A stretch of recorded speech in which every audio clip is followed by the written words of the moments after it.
కాంగ్రెస్ కు బీఆర్ఎస్ కు తేడా లేదని తెలంగాణలో వచ్చేది బీజేపీ ప్రభుత్వమేనని కేంద్ర మంత్రి కిషన్ రెడ్డి అన్నారు. మహాజన్ సంపర్క్ అభియాన్ ఇంటింటికి బీజేపీ కార్యక్రమంలో భాగంగా కిషన్ రెడ్డి అంబర్పేట్ నియోజకవర్గంలో పర్యటించారు.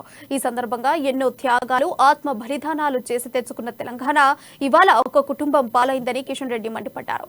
రాష్ట్రంలో నిజమైన ప్రజా ప్రభుత్వం రావాలన్నా, బీఆర్ఎస్ వ్యతిరేక ప్రభుత్వం రావాలన్నా అది బీజేపీతోనే సాధ్యమని కేంద్ర మంత్రి కిషన్ రెడ్డి పేర్కొన్నారు.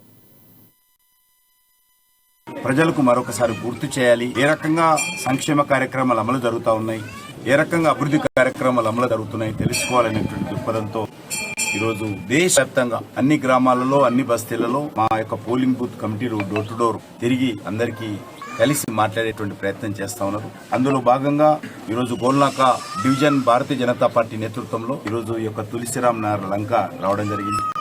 ఇక్కడికి వచ్చి ఇక్కడ 5 కేజీల బియ్యం వస్తున్నాయా రావటం లేదా, నరేంద్ర మోడీ గారు ఉచితంగా ఇస్తున్నారు ప్రజలందరికీ, అది కనుక్కుంటున్నాము. అదేవిధంగా అందరికి బ్యాంక్ అకౌంట్ ఉందా లేదా, ఆయుష్మాన్ భారత్ ఏదైతే హెల్త్ స్కీమ్ ఉందో 5 లక్షల అమలు జరుగుతుందా లేదా, అదేవిధంగా ఇక్కడ అందరికి పెన్షన్స్ అందుతున్నాయా లేవా, ఇక్కడ స్కూల్లో బుక్స్ వచ్చాయా లేవా, ఇవన్నీ కూడా మీకు